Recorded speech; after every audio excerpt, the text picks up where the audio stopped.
بصدق ربا وعرفت بحق معناه.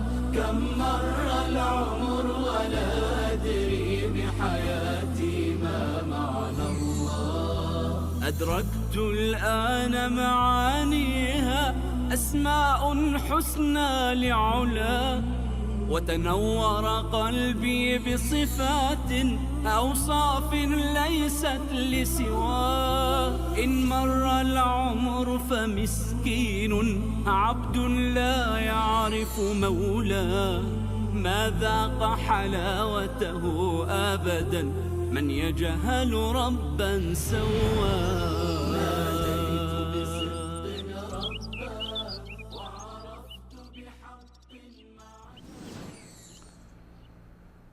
الحمد لله رب العالمين، والصلاة والسلام على نبینا محمد و علی آله و صحبه اجمعین.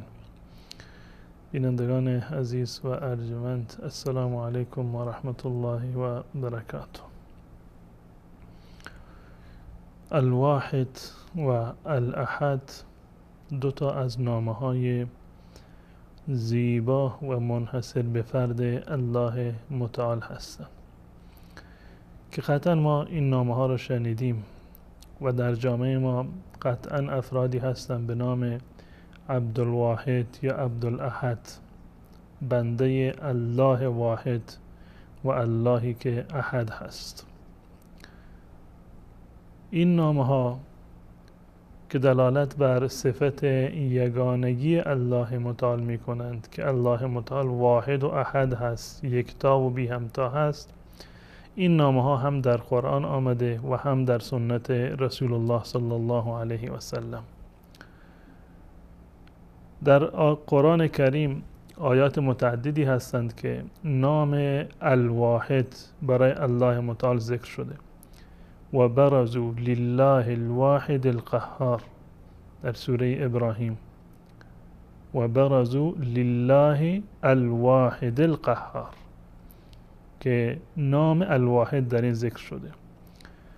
یا در جریان حضرت یوسف علیه السلام، ارباب متفرقون خیر ام الله الواحد القهار، آیا ارباب متفرقه بهترند، خدایان متعدد بهترند، یا اللهی که واحد و قهار هست؟ و در سوره صاد اومده و ما من اله الا الله الواحد القهار، الواحد القهار.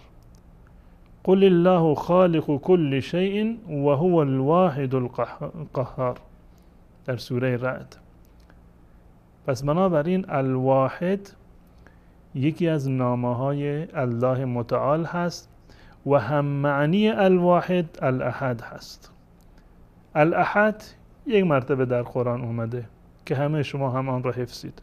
قل هو الله احد، الله احد هست، یکتا و یگانه هست. و از آن جایی که این صفت الله متعال بسیار صفت عظیمی هست و سوره اخلاص سوره عظیمی هست، به گونه ای که این سوره مساوی با 1/3 قرآن هست. این قل هو الله احد مساوی با 1/3 قرآن هست. توحیدی رو که در این سوره نهفته، قل هو الله احد الله الصمد، بسیار پرمحتوا و زیبا هست. معنی الواحد در زبان عربی دو تا هست. الواحد یا واحد به معنی یک. واحد در زبان عربی یکی از معنیاش این است که عددی که اعداد با اون شروع می شوند، شمارش با اون شروع می شود. و صفر بعد میگیم 1 2. در زبان عربی هم میگن 1 2 3، 1 2 3. پس بنابراین یکی از معانی الواحد یا واحد یک هست، این عددی که شمارش با آن آغاز می شود. یکی دیگر از معانی واحد به معنی بی‌نظیر به طور مثال مثلا در زبان عربی گفته می شود که فلان واحد العالم یا واحد دهره، فلانی یکتای روزگار خودش هست، یعنی نظیر ندارد، در عالم بی نظیر هست. وقتی که گفته می شود الواحد، یا به معنی یک هست یا به معنی بی نظیر هست. و احد هم به معنی یگانه هست، به معنی یکتا هست. یه احد یکتا و بی همتا هست. حضرت امام ابو حنیفه رحمت الله علیه یک جمله جالب و زیبایی رو دارند. میگوید که الله تعالی انه واحد لا عن طریق العدد. الله متعال واحد هست اما نه از طریق عدد. یعنی واحد هست به این معنی که احد هست، به این معنی که بی نظیر هست، به این معنی که شبیهی ندارد، مثل مانندی ندارد. نه بدین معنی که یک هست که منتظر باشیم که بعد از آن دو باشه یا قبل از آن صفر بوده. واحد لا من طریق العدد. واحد هست اما نه به این معنی که یک هست که قبل از آن صفر بوده، عدم بوده و بعد از آن دو هست. نه، الله متعال واحد هست به این معنی که احد هست، یگانه هست، همتایی و مثیلی ندارد، همیشه بوده، بدایت بدون ابتدا و نهایت بدون انتها. این گونه نبوده که یک زمانی الله هیچ بوده، معدوم بوده، بعداً به وجود آمده، بعداً دو می شود. نه، الله متعال احد هست، واحد هست بدین معنی که بی نظیر هست، یکتا و بی همتا هست. و این نام احد همان گونه که در قرآن اومده، در سنت رسول الله صلی الله علیه و سلم و در دعاهای مأثوره از رسول الله صلی الله علیه و سلم هم نقل شده. حضرت بریده رضی الله تعالی عنه میگوید که یک روزی در مسجد رسول الله صلی الله علیه و سلم یکی از اصحاب در هنگام دعا یک دعایی رو با صدای بلند خواند. دعا این بود که اللهم انی اسألک بأنی اشهد انک انت الله لا اله الا انت الاحد الصمد الذي لم يلد ولم يولد ولم يكن له كفوا احد. این دعا یکی از اصحاب رسول الله صلی الله علیه و سلم در محضر رسول الله صلی الله علیه و سلم بود. اللهم انی اسألک بأنی اشهد انک انت الله لا اله الا انت الاحد الصمد الذي لم يلد ولم يولد.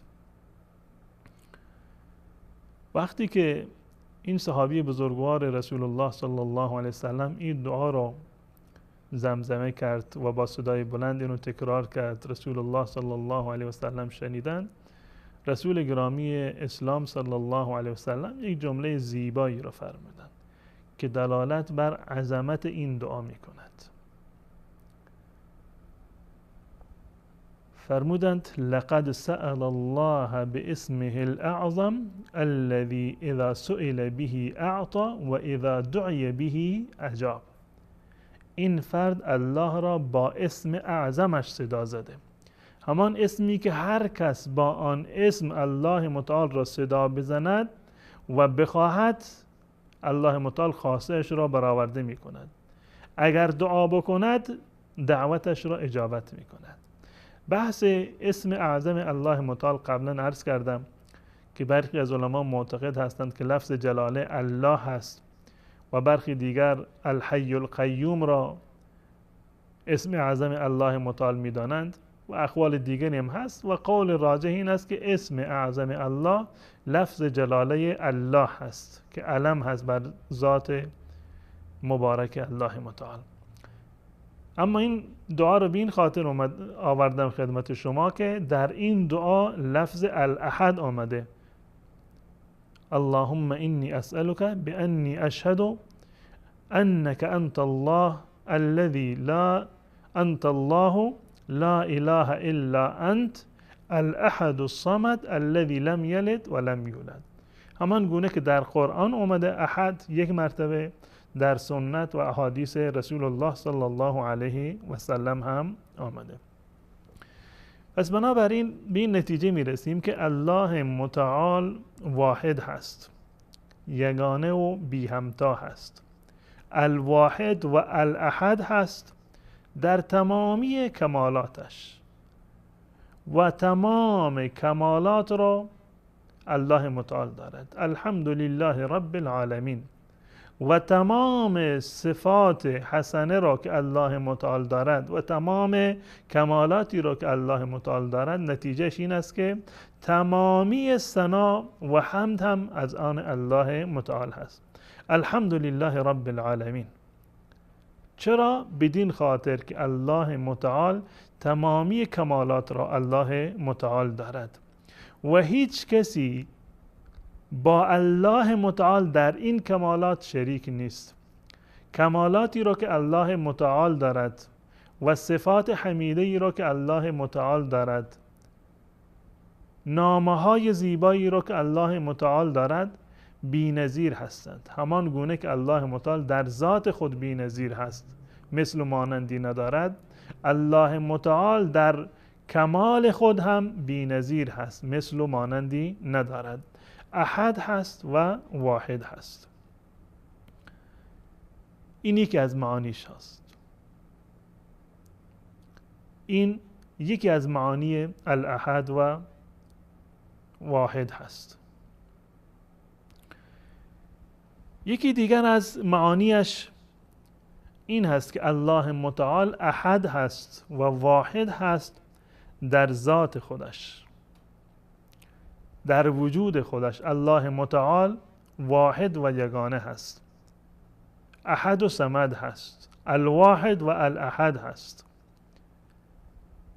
یعنی این که هیچ انسانی در دنیا و هیچ موجود دیگری شبیه به الله متعال نیست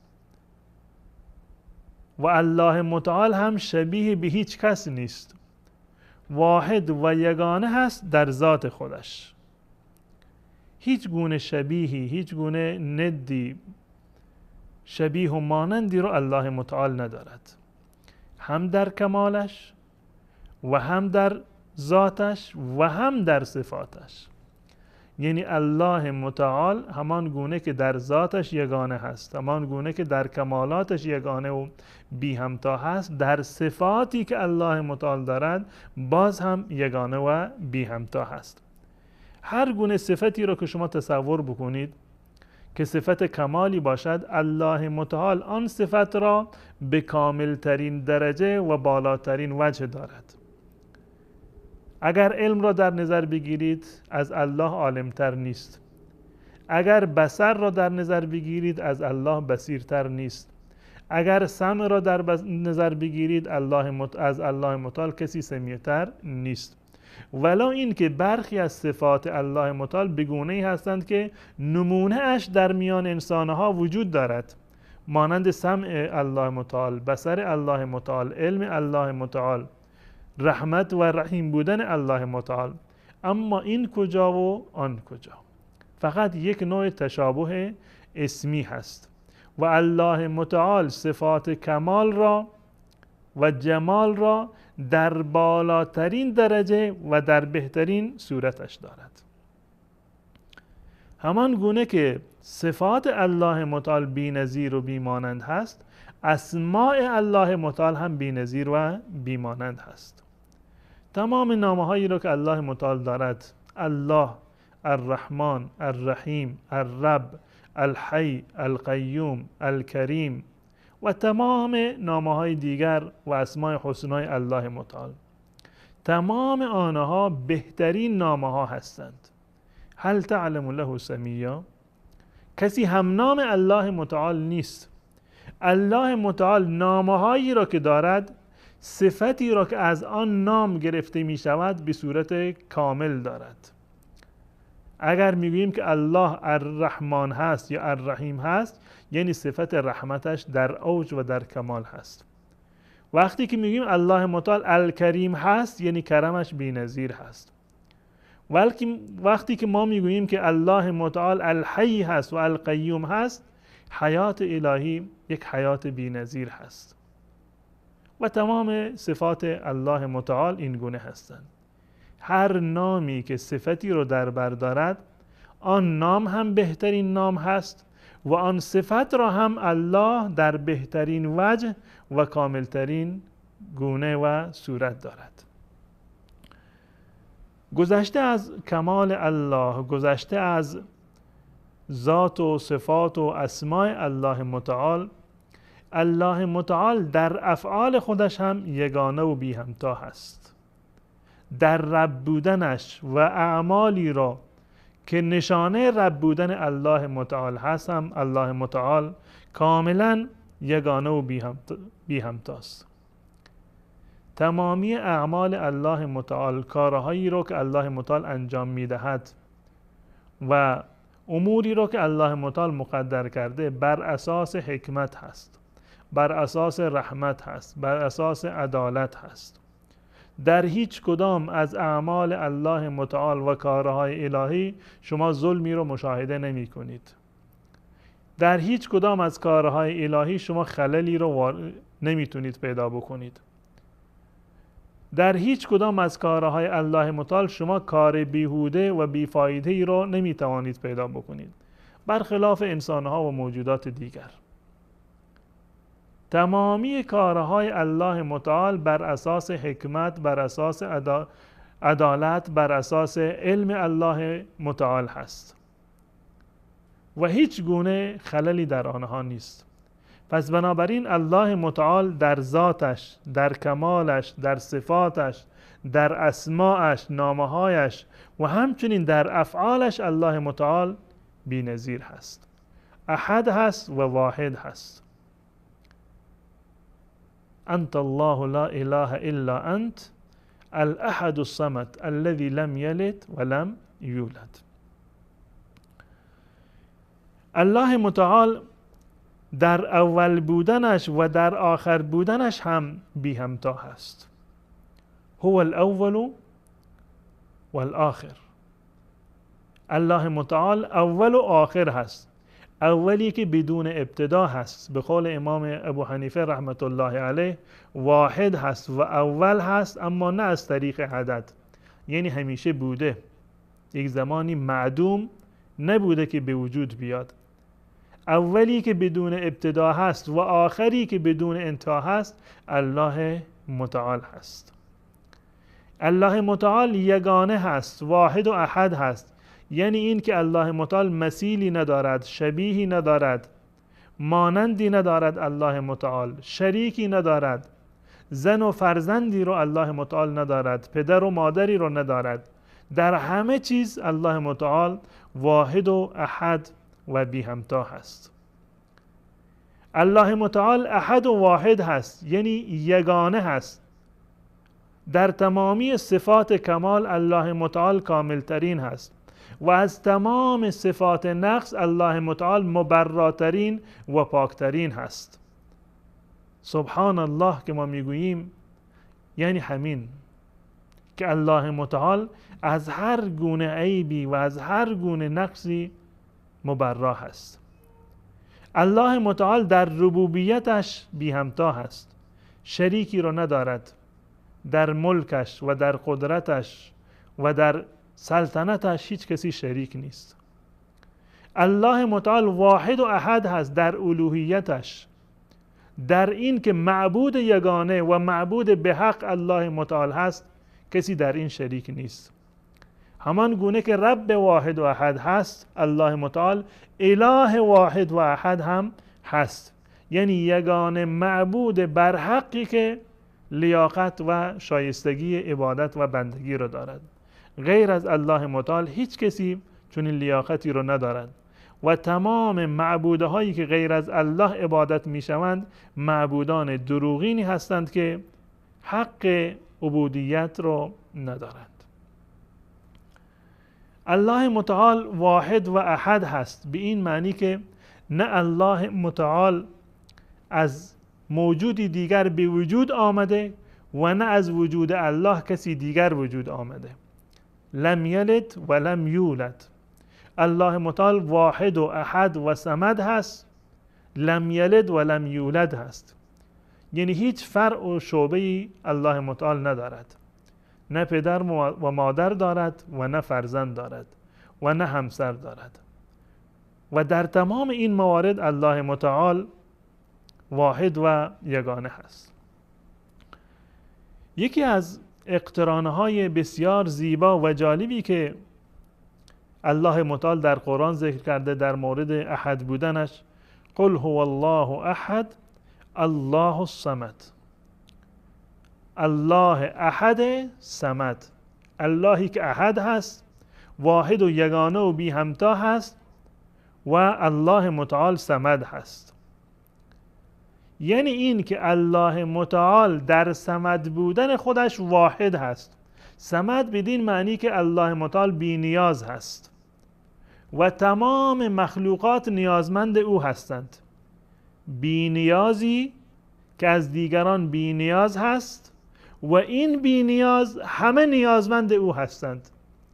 الله متعال در واحد بودن و یگانه بودنش صمد هست و در صمدیتش واحد و یگانه هست. یعنی هیچ واحد و احدی را شما پیدا نمی کنید که واحد و احد و بی نیاز باشند. هر کسی را که شما بگید فلانی واحد هست، احد هست، نیازمند دیگری هست. اما الله متعال این گونه نیست، واحد هست و احد هست، در عین این کاملا صمد هست و بی نیاز هست. و در بی نیازی خودش هم الله متعال یگانه هست و هر گونه نقص و عیبی را که شما در ذهنتان بیاید، الله متعال از تمام آنها واقعا پاک هست. پس بنابراین من و شما مسلمانی که میدانیم که الله متعال در کمالش و در جمالش و در صفاتش، در اسماعش، در ذاتش و در افعالش و در الوهیت و ربوبیتش یگانه و بی همتا هست، پس بنابراین فقط و فقط باید همین ذات یگانه و بی همتا را صدا بزنیم، سراغ کسی دیگر نرویم. ذاتی که یگانه و بی همتا هست و بی نیاز هست و برآورنده نیازهای نیازمندان هست، فقط الله متعال هست. امیدوارم که الله متعال احد واحد هم ما را به خودش وصل بکند. ایمان و یقین ما صرفاً به همین احد و واحد باشد. در دعا و عبادتمان و در تضرع و زاریمان فقط و فقط همین اله واحد و احد صمد را مد نظر داشته باشیم. تا برنامه دیگر و مطالبی دیگر شما را به الله متعال می سپارم و السلام علیکم و رحمت الله و برکاته.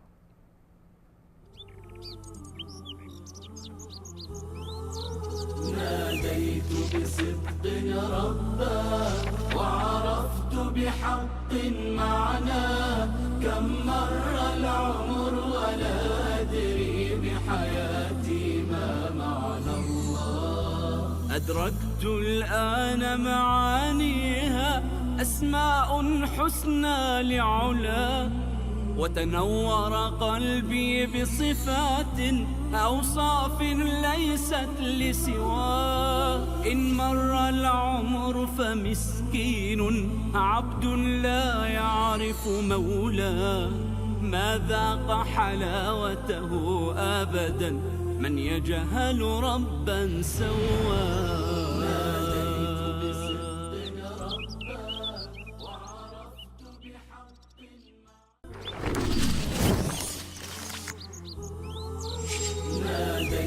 بصدق ربا وعرفت بحق معناه كم